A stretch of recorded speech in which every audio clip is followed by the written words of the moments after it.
What's up, everybody, and welcome into the H&M Trucking Podcast, episode 54. Glad to have you here. Thanks for taking the time to stop in and click that subscribe button for us today. As we always say, that helps us out tremendously. We greatly appreciate those of you that have already subscribed and are telling your friends to subscribe to this fantastic podcast. Today's episode is going to talk a little bit about these new regulations that are being tabled in California that stand to greatly affect the ability of owner-operators to operate in their current function. It really looks like what they want to do is just force independent contractors to become employees of the trucking company that they are working for. And there's a lot of legalese that surrounds this. We're going to talk to two owner-operators from H&M a little bit later here in the episode, and we're also going to talk to Patty Rupp from the H&M front office, as she has a lot of great information on this and can help us understand it a little bit. But I'll be honest with you, in my preliminary preparations for this episode, it doesn't look good. And at least from the outside looking in, as somebody who is adjacent to the industry and not necessarily in it, this again looks like more red tape that is going to cause harm to the industry rather than help it along. That is my preliminary take on it.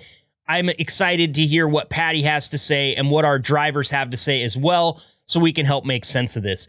We don't have any new drivers to welcome to the program today. No orientation this week at H&M. However, Sherry has told me that next week we will have a long list of drivers to welcome onto the team. So that wraps up the intro. We got to get moving because we have a lot of stuff going on. Also, a very special segment in this podcast episode. We're going to talk to you about Denny's Big Rig Cafe that he's been doing, showing you some recipes and stuff.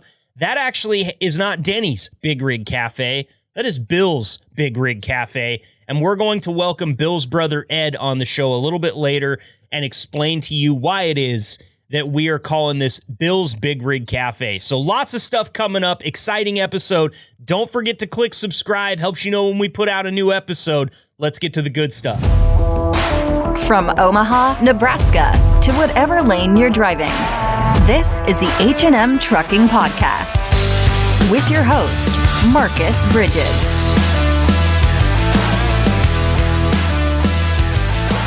Next up here on the H&M Trucking Podcast, I am, of course, joined by my co-host, Denny Stone, and I've got H&M owner-operator Terry Smiles Oatman on the line with me. Smiles, how you doing over there, man? Are you smiling right now? Actually, yes. It's kind of plastered there. Perfect. Well, thank you so much for being here today.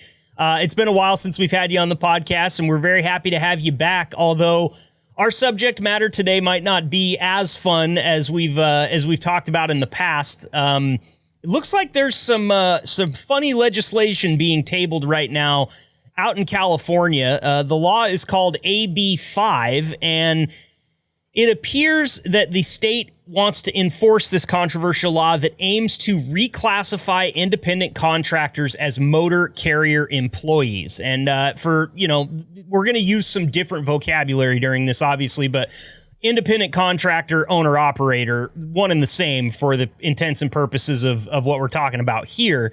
And Smiles, as an owner operator, have you read into this legislation at all? Have you looked into it? Are you familiar with it? No, but my brain and my vocabulary has so many contradictions on the terms that were just used in one statement. Well, feel free to correct me. You are the expert here. I am just a dude reading words on a page, so. You're reading the words on the page pretty much verbatim based on how I understand California legislators. Okay. Oh, goodness God. That just made my head hurt. Like, that's one of those brain teaser ones that you just have to stop and think about. Like, how can you be that stupid? You know, I'll tell a little joke here that might bring Terry's thoughts here into a better picture for those of you listening. So there's a genie on a beach, and a guy finds the genie, and the genie says, "I'm only going to grant you one wish." And the guy says, "Okay, I want a road from here on the coast of California. I want it to go all the way to Hawaii."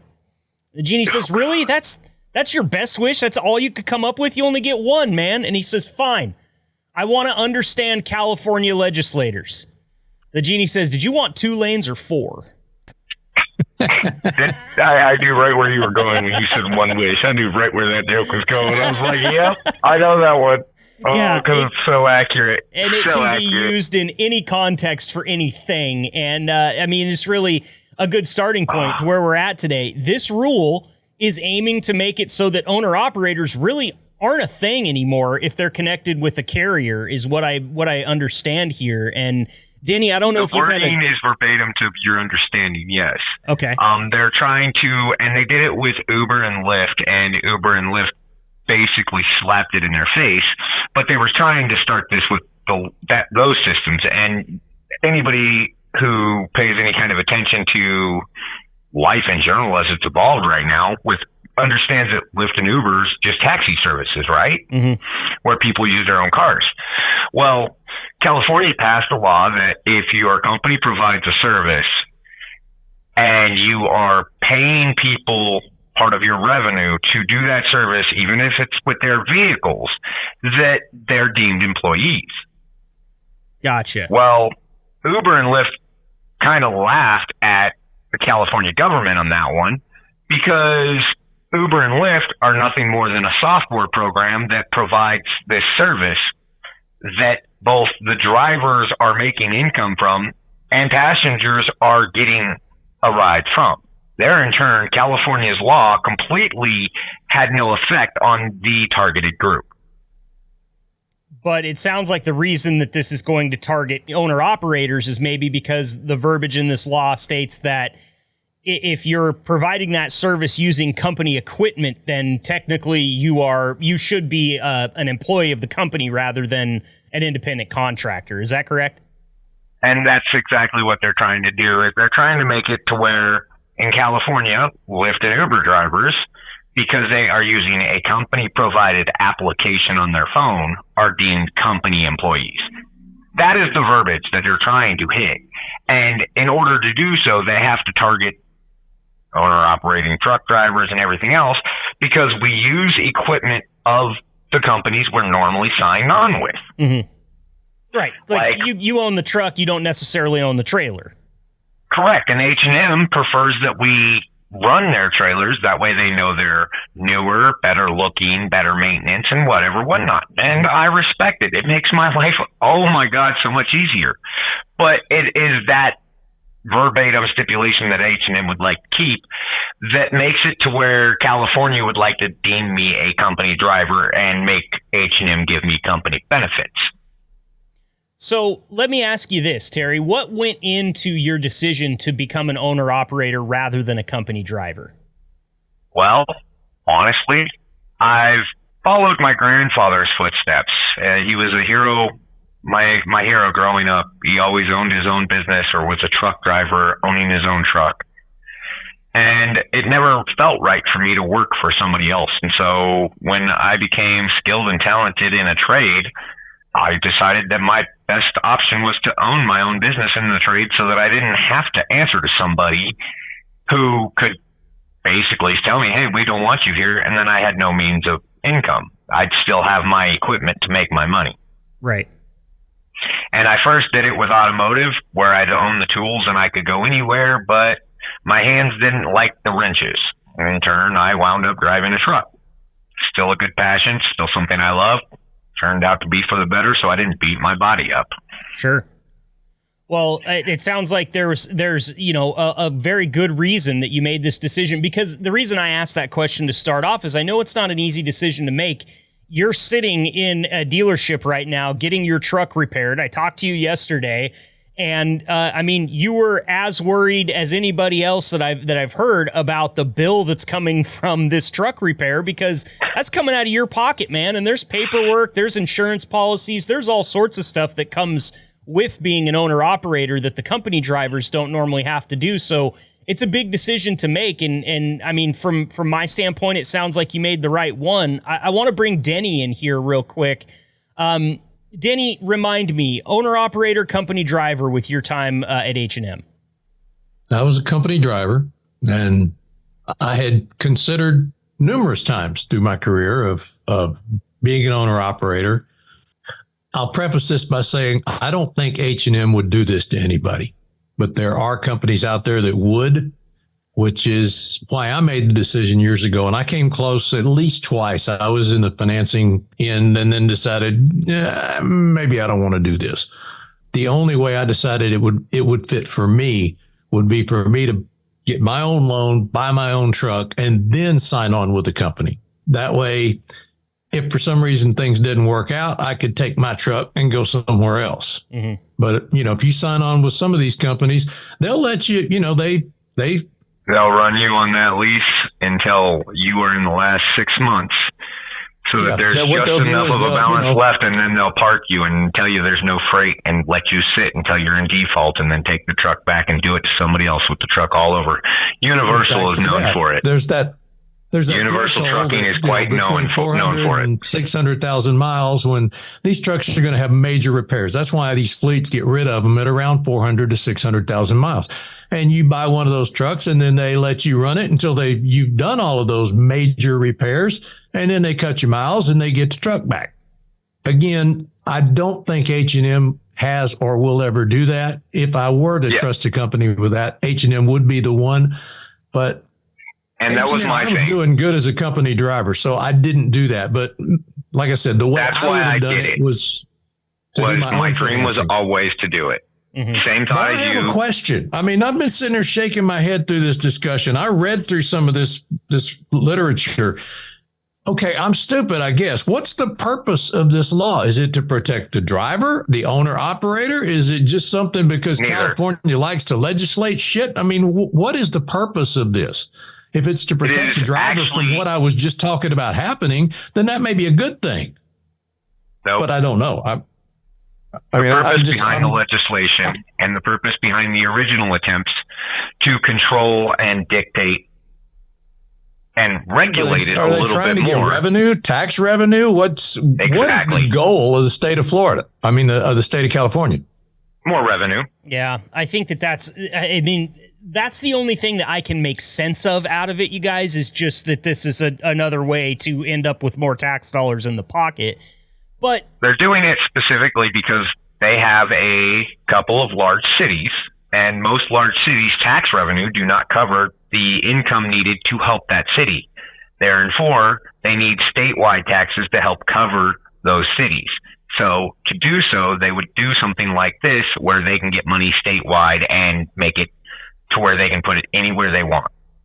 And that's all it's for. The problem here is you've also got a judge that seems firmly implanted in the California way of thinking.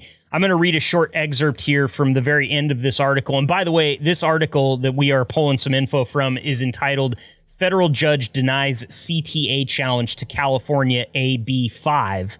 And you can find that over at Transport Topics. Thanks to Transport Topics for putting together such a great article here. What this says here is that, quote, the state's defendants have never articulated how a motor carrier can possibly satisfy the statute, including prong B of the ABC test, which we'll talk about here in a minute, and they remain intent on enforcing the law against motor carriers. They thus continue to threaten irrevocable harm to plaintiffs and the owner-operators who have built businesses in reliance on federal law. So that is the lawyers for the California Trucking Association who's fighting this, saying you are threatening irrevocable harm to all of our owner-operators and the carriers that employ them, where the court came back and disagreed directly and said, quote, while the jury is out as to whether AB5 substantially affects carrier prices, routes, or services, it does not attempt to do so directly. Well, I don't give a damn if they do it directly. This is our problem with all the legislation that gets passed in this industry, is that we shoot first and ask questions later. Shouldn't there be studies funded on this as to whether or not it does negatively affect carrier prices, routes, or services, or the owner-operators themselves before we strike this law into effectiveness? I mean, right now they're being challenged on the basis of discrimination. And the judge just said, hey, if it's discriminatory, we didn't do it on purpose. That's not an okay excuse in my book. That sounds like That sounds like a loophole, if anything. At best, it sounds like a loophole. Is that enforceable for carriers that are not based in California? Can California say, okay, H&M's based in Omaha, we're going to make them comply to our law?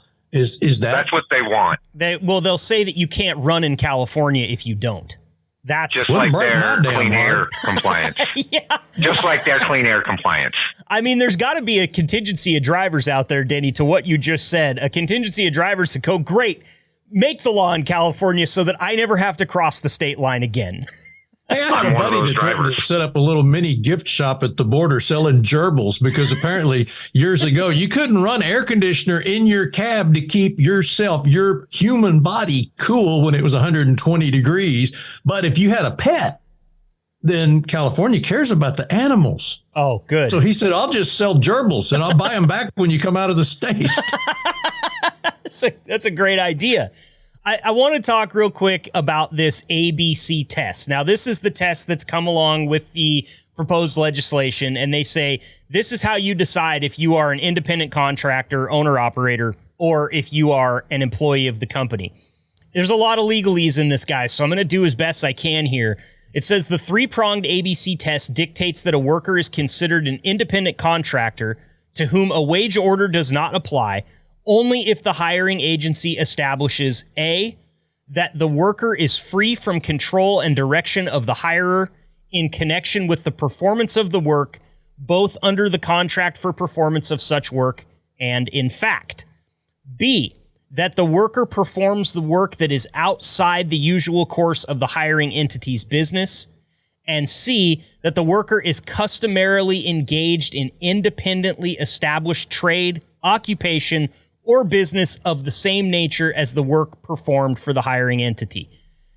Okay, a lot of word salad there, but I will say, and Terry, I want to hear your thoughts on this. It doesn't sound to me, and maybe I'm wrong here, but it doesn't sound to me like H&M would fulfill A, B, or C there for their company drivers, because you are not free from the control and direction of the hirer. You do not. I am, because I get to choose my load, not just put on me. I get to choose my load.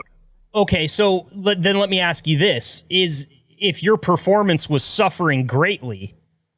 Oh, I'd be terminated. They'd cancel that contract in a heartbeat. There you go. So I think that's where they probably don't complete the letter A of this ABC. B, it says the worker performs work that is outside the usual course of the hiring entity's business. Your job is the same as a company driver, except for owning your truck, choosing your load, that type of thing. Am I correct to say that? And covering the expenses of the vehicle. Right. Okay. So maybe a little bit of gray area there with the vehicle expense, since you're the one responsible for that. But still, this is work that's being performed by company drivers as far as the job description is concerned. Based on their wording and description there, they're matching me into a company driver position based on those two alone. Yep. And they're just trying to, then that's something we should understand here. This is going to be written with a purpose. And it's very clear that that purpose is trying to talk about owner-operators here, at least in my eyes. And C says that the worker is customarily engaged in an independently established trade, occupation, or business of the same nature of the work performed for the hiring entity. So technically that's true, because you're established, right? You can run for any company that will contract out to you. No, you can't. I run under H&M's DOT number. I do not have my own DOT authority. I do not have an MC number. So that to satisfy option C, it sounds like you would need your own. Those items. Yeah. I would need those items. I would also have to have my own trailer so that H&M did not dictate whether or not I took another load.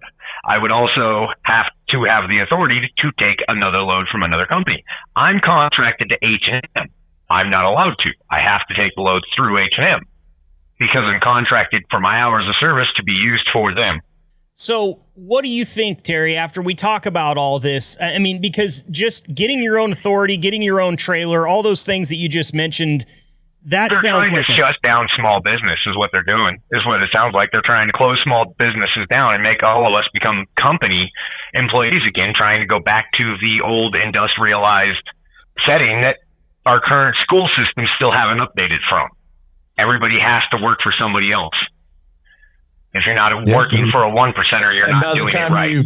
by the time you finally, you get to pay that truck off, and you would be able to really start, raking in the bucks, which was the reason I was wanting to do it. Well, that truck's going to be out of date by California standards. Correct. As an independent, unless you got mega bucks and you drive as a hobby. Yep. They're also trying to make it so you can't operate in California without having only electric. Yeah, we have talked about that actually pretty recently here on the podcast. And, look, I don't understand why, like I said, this whole shoot first and ask questions later thing doesn't work when it comes to law enforcement. And I'm not just talking about enforcing law to keep the criminals off the streets. And we're talking about laws that we all abide by to make this society run. Doing something like this that's going to completely upend a large portion of the industry with no contingency plan for these people is detrimental regardless of how you look at it. Even if there were only 5,000 owner-operators out there across the entire United States running right now, and you were going to enact this law and it was going to affect all 5,000 of them, it's still too many. It's too many if it's 500, it's too many if it's 100, because there's no contingency plan. You have to have a plan in place for these people because, well, let me just put it to you like this, Terry. This law goes in effect tomorrow, and you are no longer allowed to be an owner-operator working for H&M. What are you doing? Are you sticking around in the industry? Are you finding a carrier that will take you? Or are you headed elsewhere for greener pastures? Well, surprisingly enough, I actually have a friend who is his own authority and whatnot and all of that stuff going in his favor. So I would just contact him and basically become his employee while getting paid my owner-operator stuff. Okay, so you do. And I would just play the system. Yeah, I have a contingency plan to play their system against them. Right. Which that's got to be something that a lot of people are thinking about is how can I use this to my advantage and burn the people that are trying to put these laws in effect. And I can't imagine that every one of them has a plan like you do, Terry, that is ready made and you've got a connection and you can jump ship at any time if you had to. I imagine that this would probably put a portion of drivers out of driving. It's going to be too expensive for them to recover from this, especially if it happens as fast as what we're used to seeing with legislation coming out of California. Yeah, and like the biggest thing that's going to happen is everybody that's currently buying a truck and with a company is going to have to make one of two choices. And so is that overhead company.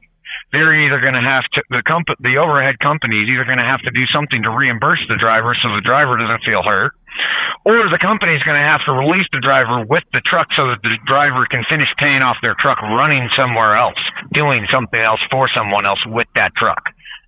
Well, also occasionally helping with stuff outside that company's realm, which would mean, like with H&M, you're running a refrigerated trailer for H&M because it's something special outside their realm, or you're dragging a hopper bottom trailer for Swift. Like, that's what they're basically trying to say. Mm-hmm. It's got to be outside the purview of the normal day-to-day operations, so if the company can help you out, maybe they'll hook you up to something that's outside of that so they can continue to satisfy the criteria of this law, but that would put the companies out, and then the companies start to lose money because it's not really a win for anybody other than in this instance it feels like the state of California, which again, that's not why we make laws, is to appease a bunch of snooty West Coasters. That's not why we do it, and that's definitely not why federal laws are worded the way that they are. But man, I don't know. I'm looking forward to seeing how this thing wraps up. Terry, are you following this very closely? I rarely follow this stuff closely. I'm just that guy because ADHD and my laziness. I'm not going to follow it. When it passes, because I have no say-so on that vote in California, when and if it passes, if it has an effect on me and their wording does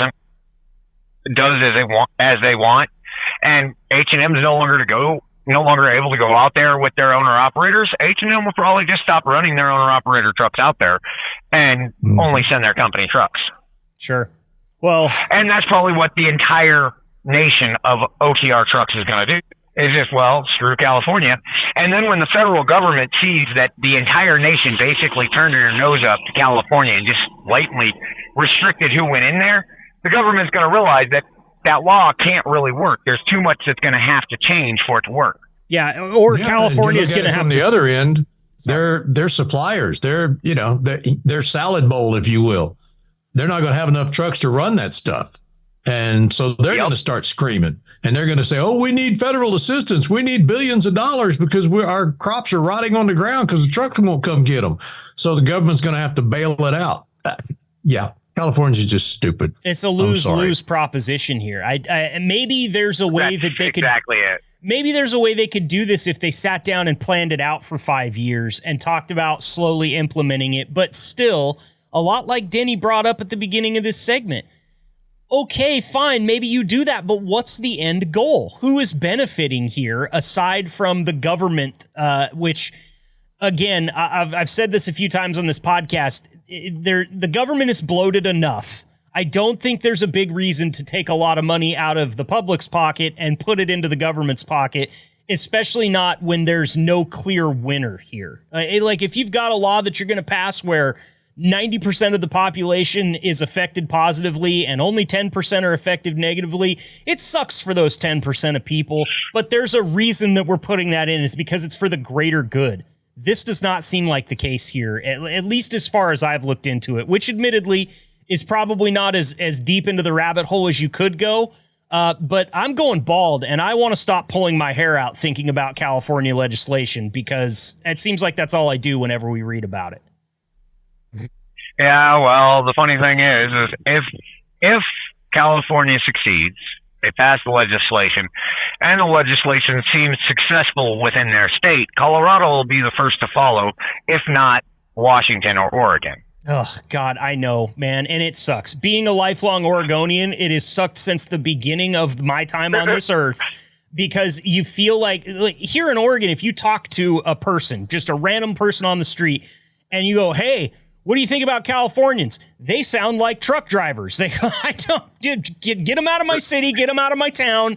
Please stop trying to turn Oregon into California." But when something happens, like, some big law gets passed and Oregon sees California do it and it sees it in the headlines, Washington the same way, and Colorado. You're exactly right, Smiles.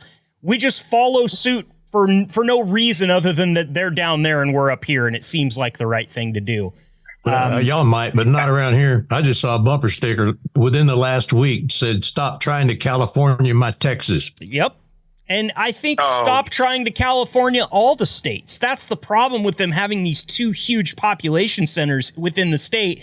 They piss those people off until they can't take it anymore, and all those people leave the state and then try to turn the state that they went into California. Yeah.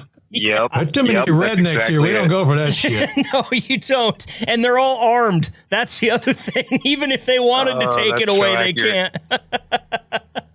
Well, Terry, I appreciate you coming on here, sharing some time with us today, man. This has been real insightful, and I think that in the future, when and if this thing passes, or when and if it fails, because fingers crossed that this legislation fails and we get to come back on here and have like a party about it, I would love that. But I want to get you back. Yeah, I want to get you back on sometime in the future to talk about this some more, if that's all right with you. I'm good with it. Awesome. It's totally fun. It's always good to hear from you guys and have fun on the show. Well, we really appreciate his name's Smile. Let's invite him back for some fun stuff next time. I know, right?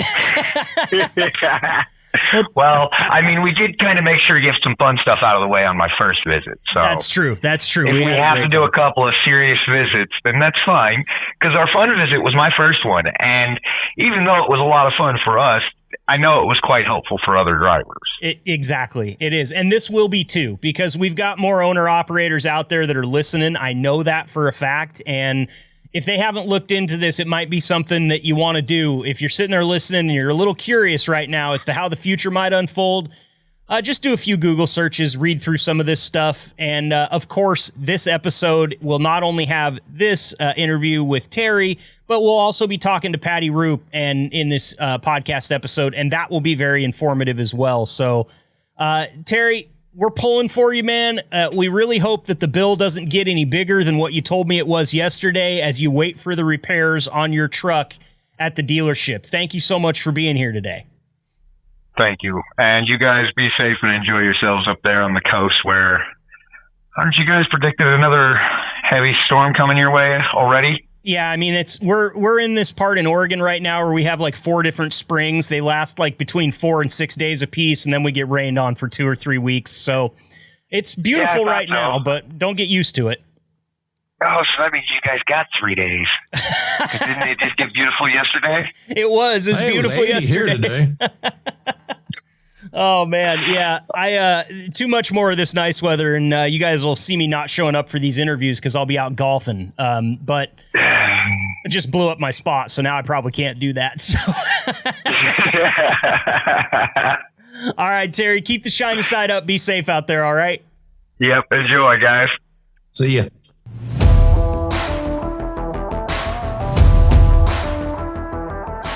Hey, I'm Denny Stone. I want to welcome you to a segment that I've really been looking forward to telling this story because you may have heard me call the Big Rig Cafe Bill's Big Rig Cafe a couple of times. And the reason for that is a dear friend of mine that was a lifelong trucker. His name was Bill Martin, and we lost him a couple of years ago, tragically. He literally was a trucker until the day he died, and we'll tell you more about that in just a little bit. But Bill's day revolved around food, where he could find it, what he could make. That was what he looked forward to. And we talked about it at length many, many times, and kind of want to tell you a little bit about Bill's story and why we honor him this way. And I'll be over the next months and years telling you some of Bill's favorite places to eat that became my favorites because, you know, he turned me anywhere I was, no matter where I was in the country. I'd call Bill and go, "Hey, Bill, I'm out at such and such. Is there a good place?" "Oh, yeah, stop at Ranch Hand." Or, you know, he'd tell me the name of these places and where to find them. He even told me places that I didn't dare to go to because he'd say, "Okay, well, you turn here, then you turn there, then you turn down this alley. And if you pull up close to the dumpster, there's room to park." I'm like, "All right, forget that. That hot dog is not worth it to me." But it was to Bill Martin. And I'm proud to say that Bill's brother, Ed, who was also a lifelong trucker and also worked for H&M Trucking. Ed is with us today to tell us more about Bill's story. And, of course, Marcus is here. We couldn't do this without Marcus. So, guys, help me out here. Help tell Bill's story, if you would, Ed. Okay, here we go. Can y'all see this? There we go. Yes, sir. Hold it up just a little higher for us. There you go. Can you see all 3 pictures? Yep. Yes, sir. We got it honestly. If you look at it again, if I can get it up there high enough, Daddy's in the middle, and then I'm on the left, and Bill, back when he didn't care how much money he spent, on the right. And Denny, you know the reason I say that, don't you?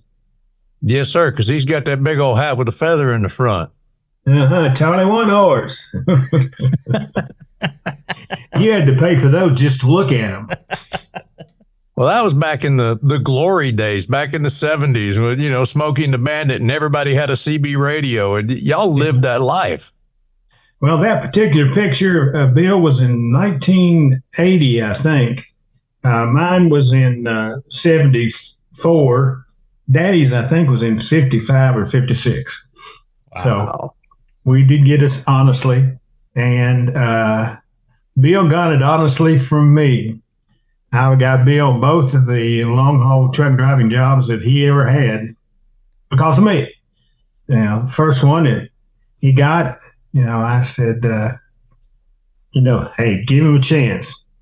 And he went out with a guy to drive with, and the guy come back and told him, he said, "You need to hire this guy. We went to make a pickup at this place, and he knew where it was." The reason he knew where it was because he had been with me on the trip, and we went there to make a pickup, and, you know, so things go along, and then he got into a job that was all local, and he worked inside the warehouse and everything. And he let his CDL. Well, it wasn't CDL yet, but he let it, you know, lapse. And want to get back into it again. So I said, okay. And I went to, oh, shoot.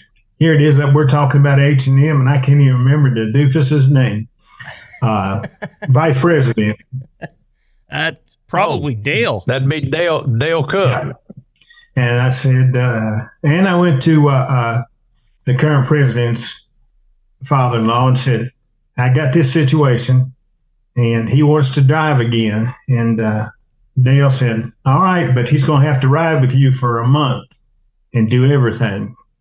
And so I told him that, and he did. He did everything. I made him do everything. I mean, from the get-go, from getting a hold of dispatch and finding out what he's doing to finding out where he was going, and therefore I got him his second.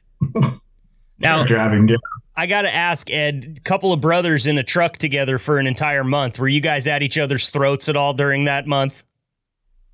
Not as bad as you would think. I did it with my best friend one time, and we about became best enemies. But no, it wasn't, because a lot of times I'd sit up there and I'd look on my phone, and then I'd get sleepy, and I'd go back to sleep, And but I remember one funny thing from that trip that he went on that I told you about, where he went to this place.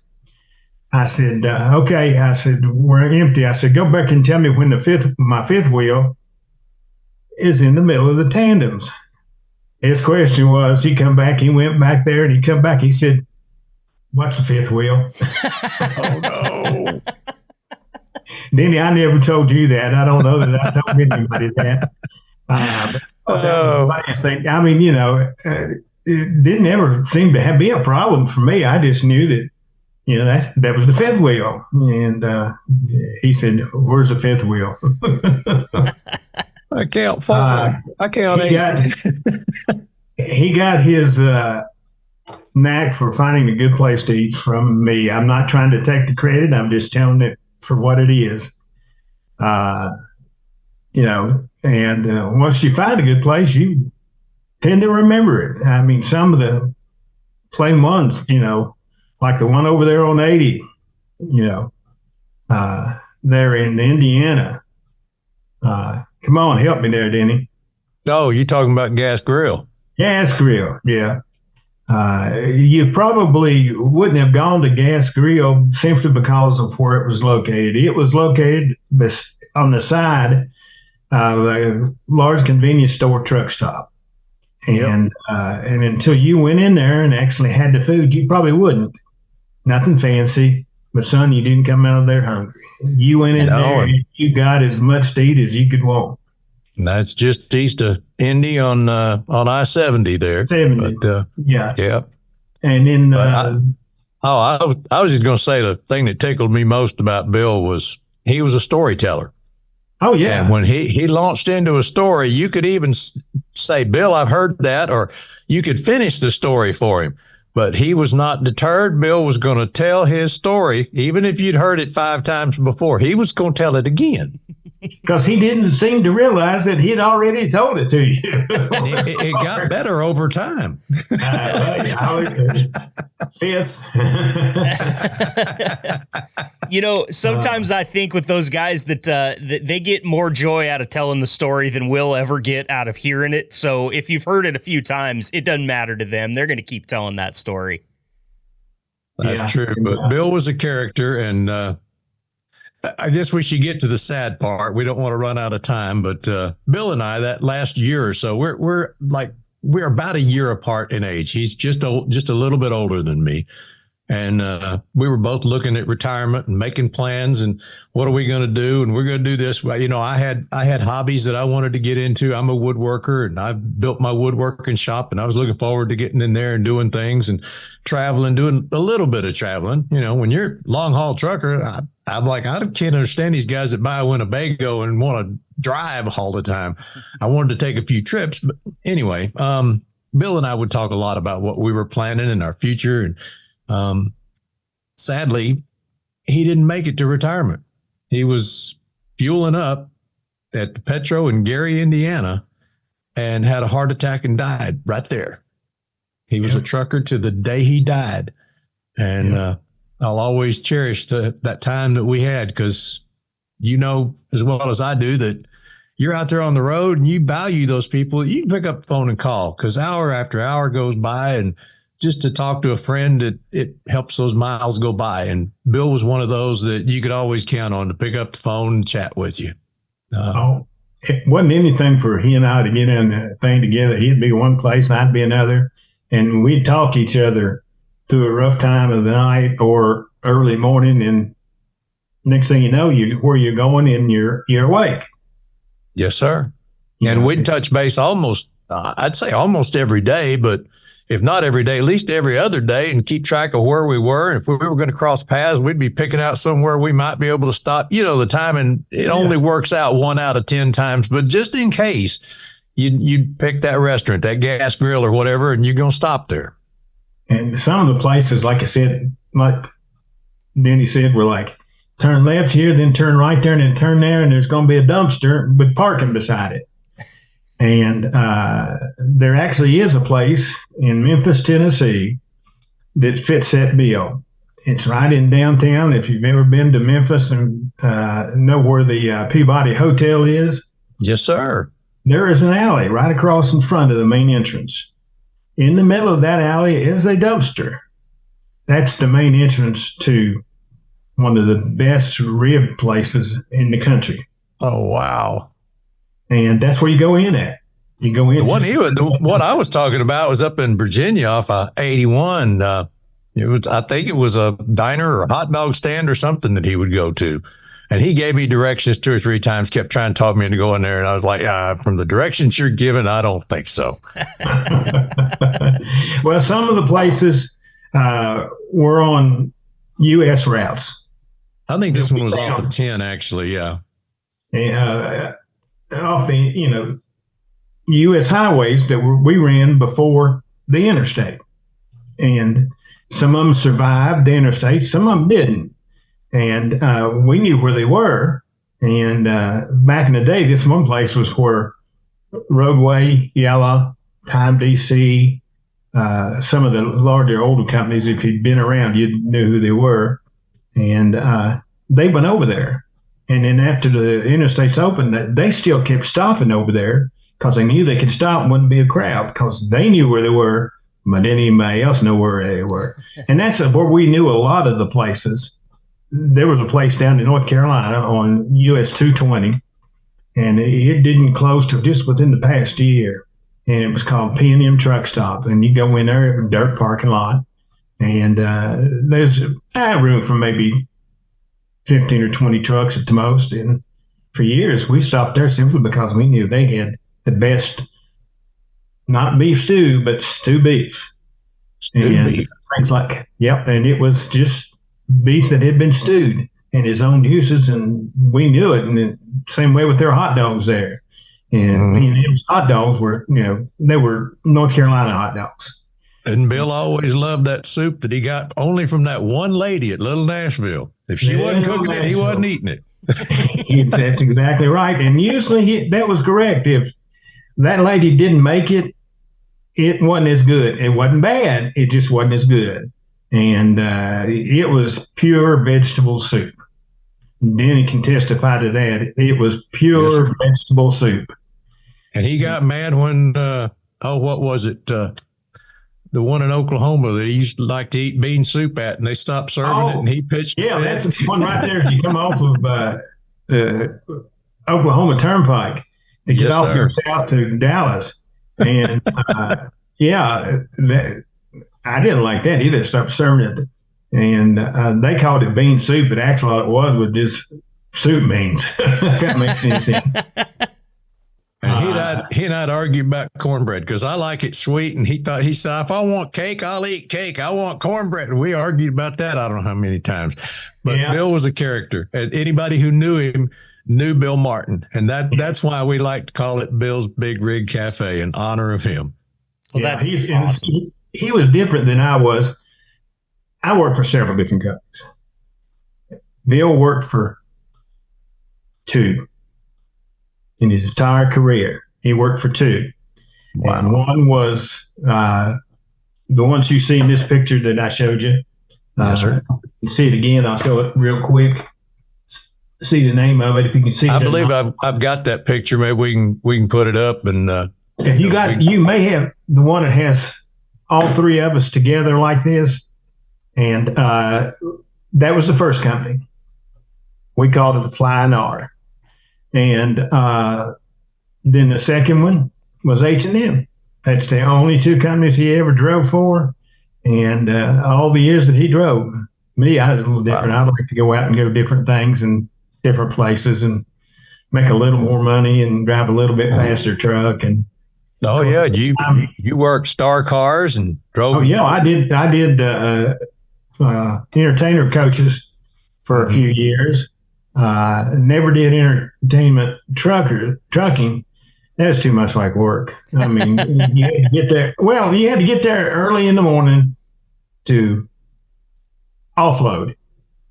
And then it depends on the venue, whether you got to offload in an easy spot or whether it was you had to wait and get your turn. And then when you load it out that night, you had to wait your turn to outload. And it might not be. I've been places in there with entertainer coaches that you go, who in the world ever figured out the parking on this place?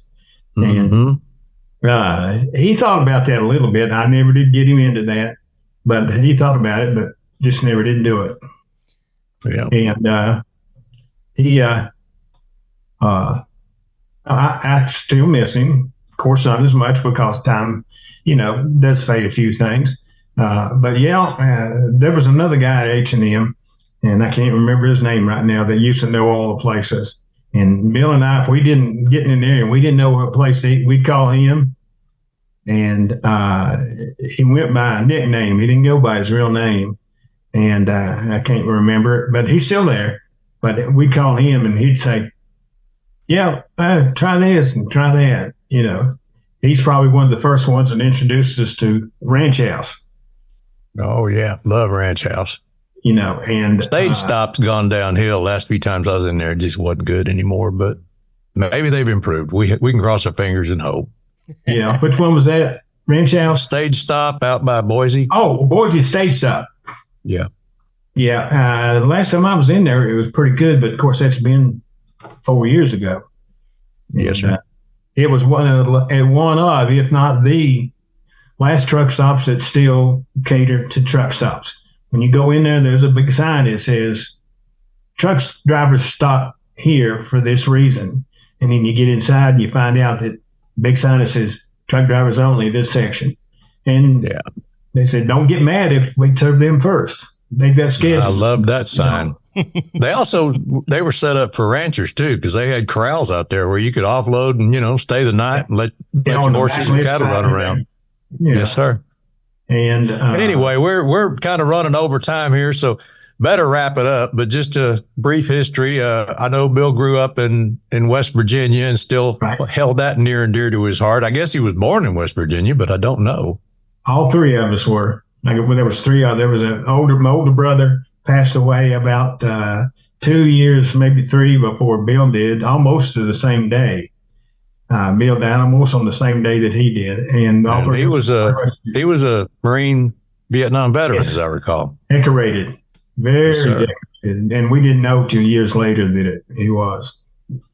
Wow. But I'm the only one left, and yes, I was born in West Virginia as well. Well, Ed, thank you so much for being with us and sharing. And again, those of y'all that don't know, I reached out to Ed and asked because I didn't want to step on any toes, but I did want to call the cafe, the Bill's Big Rig Cafe, and inside that, when we have a chance, we'll be passing along some of these favorite restaurants that Bill turned me on to, and I'll pass that along to you because hopefully a bunch of them are still out there, and we'll show you the good places to eat and teach you some tricks and how to actually prepare a decent meal on the truck. It's called Bill's Big Rig Cafe. Y'all be looking for it. I can't wait for the next one. Ed, thanks for being here. We really appreciate the time. Hope to join you again. Oh, you do not want to hear that sound. Wouldn't that ruin your day? If the sign says men at work, then you know it's serious. Our focus this month for the safety message is work zones and work zone safety. Research that route, pay attention, slow down, move into the open lane. Don't be the guy that's up there at the front trying to jam in at the last minute. And keep your distance, keep that safe distance. More data from that last year that they compiled this stuff was 2019. That year, over 33% of fatal crashes in these work zones involved commercial motor vehicles. That's why we're stressing the safety thing here. Large blind spots, long stopping distances, and size constraints make maneuvering large trucks in those work zones, it's challenging. There's plenty of resources available, so research that route, check for upcoming work zones. If you can, plan ahead and avoid that. Take a detour if you can and just get around it. It's going to be quicker and easier. Again, research the route, pay attention, slow down, move into the open lane when you have a chance, keep your distance. Y'all be safe out there. Folks want you home.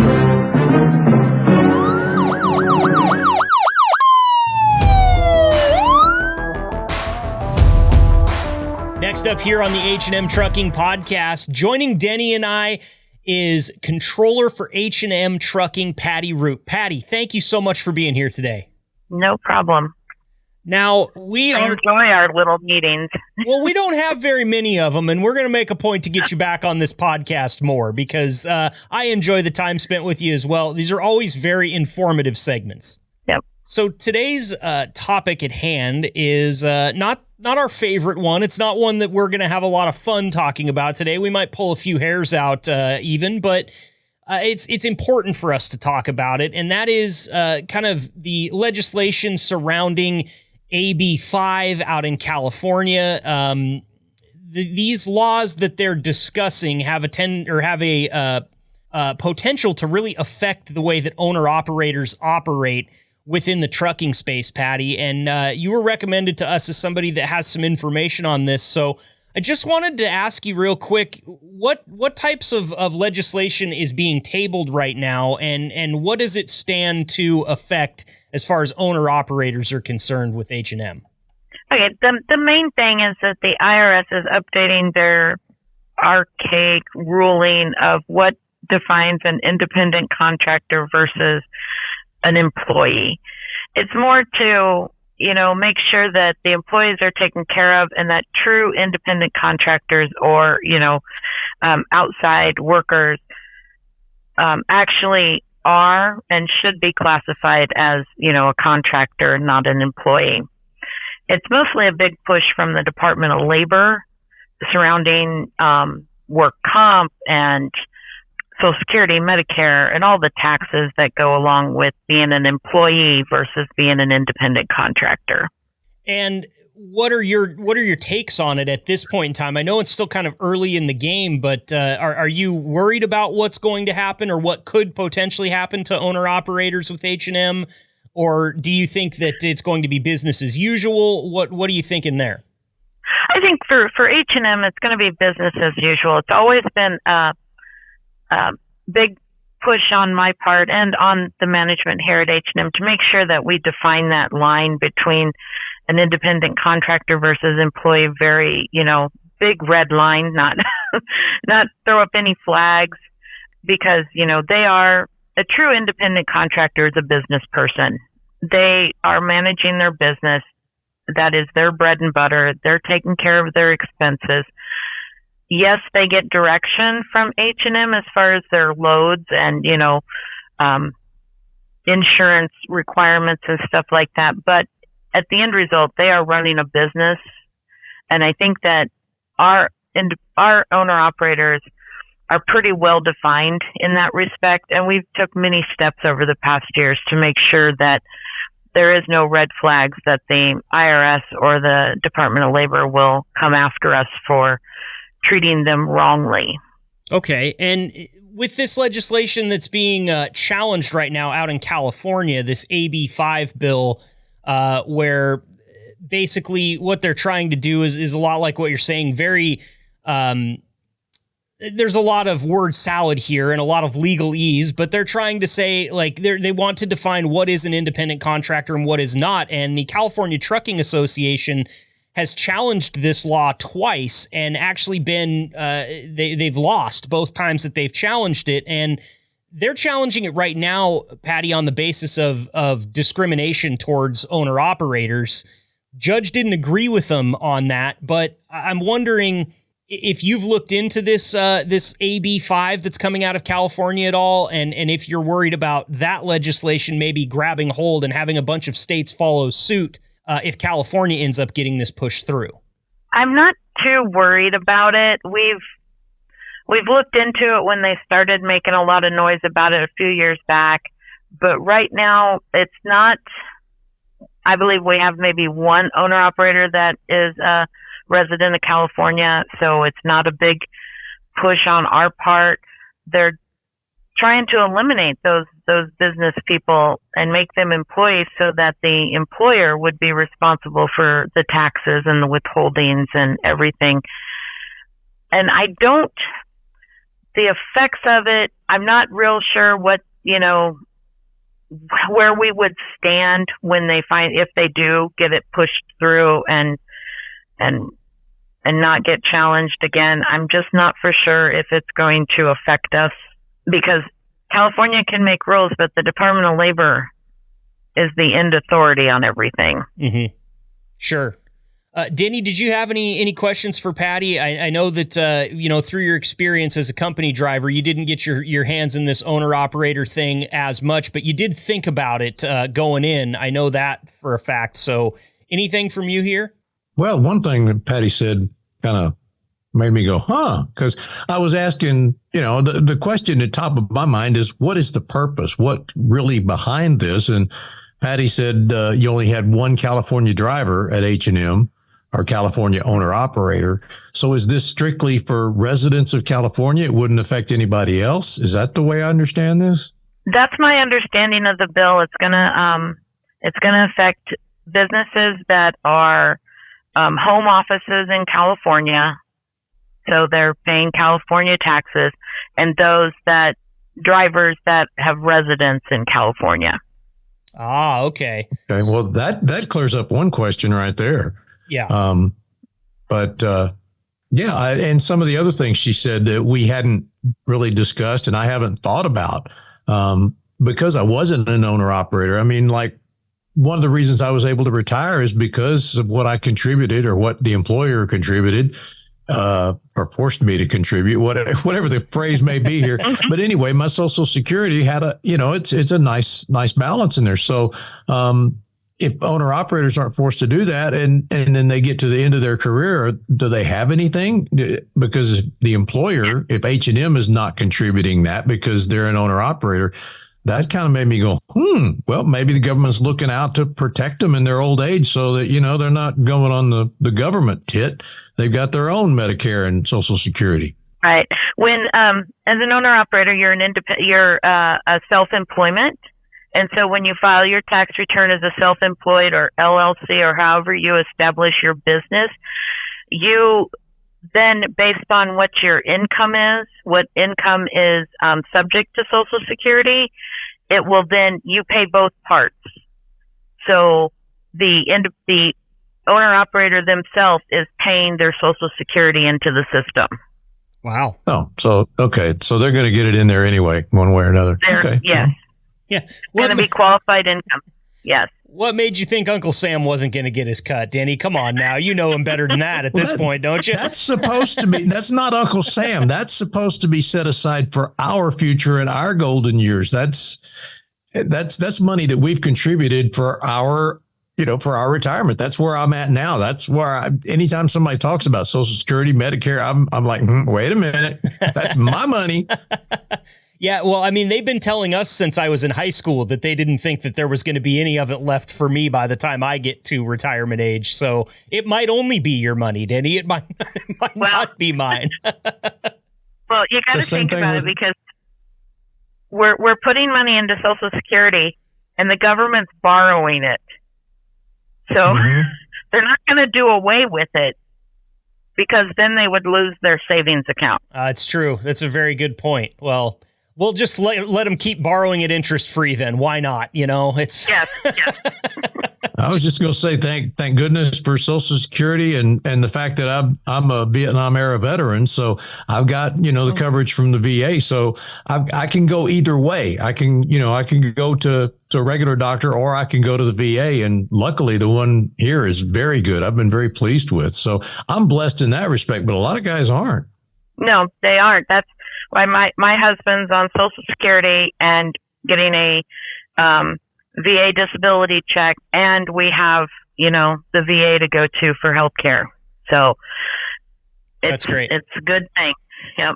Yeah, for sure. Well, and thank you both while I have a second here, because I know people listening are thinking it. Thank you both for your service to this great country. And I know that there's a lot of people that will echo the sentiment out there that you deserve every bit of that you get. And you probably deserve more, to be honest with you. And maybe someday we'll figure that out as well. But I wonder, Patty, to kind of take this back to the legislation here that we're talking about. We spoke to a driver about this, an owner-operator, who seemed a little bit concerned that if California were to get this passed, that maybe they would have enough influence to eventually have this become a federal level law where, basically owner-operators don't really exist within the trucking space anymore. What would you say to a driver that's thinking along those lines? It might be a little bit nervous about this, and the Department of Labor, kind of changing their standpoint, or the IRS kind of fixing their vocabulary, or whatever it is that surrounds this. How would you talk to that driver and kind of put him at ease? Well, my main thing is that I think that, California started making noise about it, and then because of the archaic 20-factor test the IRS was doing, that if you answer more yeses, you're an employee. If you answer more nos, you're an independent contractor. It was very wiggly there. So I think with California making the news, making the changes and getting this bill through that kind of defines it better, the Department of Labor took the stance and said, hey, we need to update this.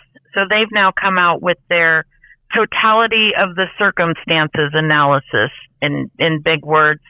So it pretty much narrows it down to 6 factors now to be an independent contractor or as an owner operator. Mm-hmm. In other words, are you in business to make money, and do the things you do determine if you make income or not?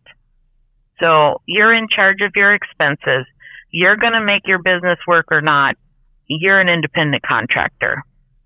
An employee, they don't have the control to do that. Mm-hmm. They're going to get a paycheck, and they can't determine whether the business is going to stay afloat or not. But as an independent contractor, he's going to determine how far forward he goes. If he continues to be an independent contractor, they have an investment in their own business, their truck, their livelihood. They have an investment in it. And as long as they're doing things right, then, they have control over whether, they're in business or not. So I think that the Department of Labor has taken steps to squash, in short terms, what California is doing. Good. To more define it to the rest of the U.S., to the rest of the states. And I don't think that any other states are going to jump on board, because they don't want the controversy surrounding this. And we all know, California's got a lot of different rules that nobody likes. Yes, they do. They do. And that's exactly why I'm so happy to have you on here, Patty, is because you just took all of that legalese that I've been trying to understand over the last week researching this, mm-hmm. and put it into a way that I can digest it, because I've taken so many naps over the last week after reading this stuff. I don't understand it. You just made it very simple for me to understand. And I love the fact that the Department of Labor has a 6-pronged test, because we went through the 3 prongs of California's test. It's called the ABC test.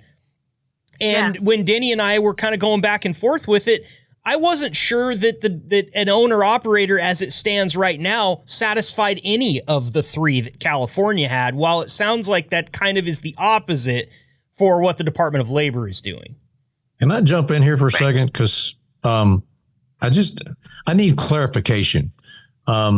if an owner operator, for instance, what Marcus, you and I had discussed when I thought about it years ago, I was going to go get independent financing. I was going to buy a truck, and then I could sign on with any company I wanted to. That company went out of business or cut my miles, I could go somewhere else and keep making my payment. That kind of owner operator, to me, in my mind's eye, is totally different from one that is a lease purchase through the company, where H&M is reputable and I trust them, and I'll sing those praises till cows come home. But there are companies out there that are not, that will let you get through this window of lots of repairs and then pay a bunch of money for this truck. And then they cut your miles, you park it, and you lose the truck. You hand the keys back over to them. Could this kind of legislation protect those kind of deals? Because it seems to me that you've got the owner operator like I was going to be, where I either outright own the truck or I financed it on my own. Or you've got the ones that are lease purchasing through a company that kind of controls the purse strings. Yep. Yeah, I think that this, my thoughts exactly. That's why when we do, when an owner-operator purchases a truck from us, they're not purchasing us from H&M. They're purchasing it through an affiliated entity, and they can, leave after a couple of years and go work for someone else and still pay for that truck through that entity. Okay? Good. Their lease to us is separate than that agreement, that finance agreement for that tractor. We had an owner operator that was here shortly ago that bought a truck somewhere else, was financing it through there, leased on with us. I do believe that simplifying this test down to 5 or 6 little markers and the ABCs, there's just so much controversy in there. There's so many what ifs in those 3 things that it confuses people. Mm-hmm. But the 6th test from the Department of Labor defines it better. And yes, I do believe that some of those lease purchases that trucking companies do, where they're controlling whether that owner operator makes money or not, is going to come to play with this new ruling. For sure. Well, maybe it could have a good side, even though it's a pain in the butt right now for everybody and scaring everybody. But yeah, that tends to be the way of the world, though. They make a lot of noise about this, and I love how Patty's been defining it as California making a lot of noise. Lots of noise comes out of that state all the time. They could just hold their breath for a week for us. I think we would all be better off in the end. But if trucks had just stopped going to California, and if Nevada and Arizona had cut off their water, maybe they'd stop squawking so much. Well, all things that we can discuss on the future here on this podcast and see if we can figure out these problems for them, Denny. Patty, thank you so much for coming on and talking us through this today. This has been really informative, and I hope that the drivers out there listening can at least breathe a little bit easier after kind of understanding the ins and the outs of these new rules. Yep. Well, I hope Bless so. And I have From enjoyed now on, when I got a legal question, I know who I'm calling. Yeah, absolutely. That's a controller. I can just help you interpret the law. Okay. That might be all we need. Then we'll decide whether or not we're going to break it. Scratching our head going, what the heck does this mean? And Patty's like, I get it. Yeah, here it is, laid out very simply. Maybe they should have someone like you, Patty, actually write these laws so that the rest of us can understand them, because whoever they're employing right now likes to hear themselves talk way too much. And trust me, I can spot those people. They stand out in a crowd to me, as you might imagine. Yes, they do. Yep. Well, that's your controller for H&M Trucking, Patty Rupp. Patty, thank you again so much for being here. Thank you for your service to the country, and thanks for everything you do for H&M Trucking. Well, thank you, Marcus and Denny, for having me on today. I enjoyed it. Hoorah. Talk to you next time. All righty, dear. Take care.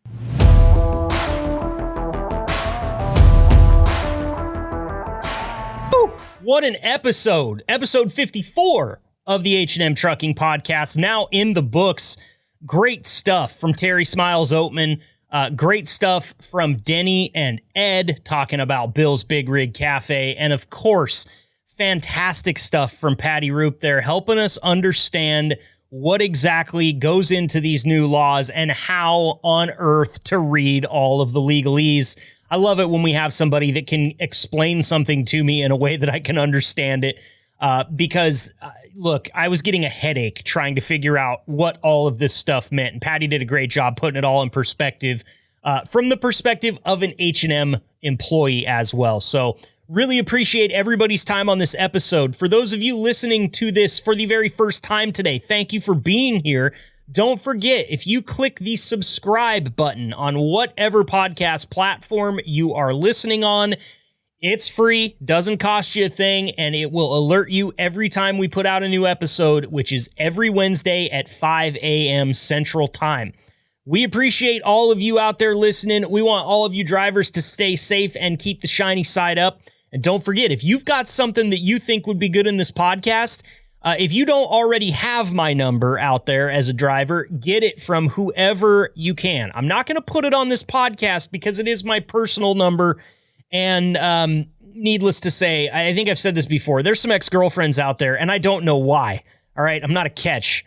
I'm like, if I was in a school of tuna, I would not be one that stayed in the net. They would throw me back. All right, so that's as simple as I can put it. I'm not going to put my cell phone number out here on the airwaves, but you can get in touch with me by getting in touch with your dispatcher, your driver manager, Eve, Sherry. Everybody will give you my number, okay? They've all got it, or they'll give you my email address. So if you want to be on the podcast or you have something that you'd like to hear about on the podcast, we're taking those suggestions in whenever we can get them. Please reach out to the proper channel there and make us aware that you've got something for us. We will definitely get in touch. That's all the time we've got for today. Next week on the podcast, we'll do more fun stuff because honestly, I haven't quite planned it out yet. Stay fresh, cheese bags. Thank you for listening to the H&M Trucking Podcast. Please leave a review, subscribe, and connect with Marcus over at the H&M Trucking social media channels. And if you're considering a job at H&M, find us at hmtrucking.com. Until next time, stay safe and ahead of the curve drivers.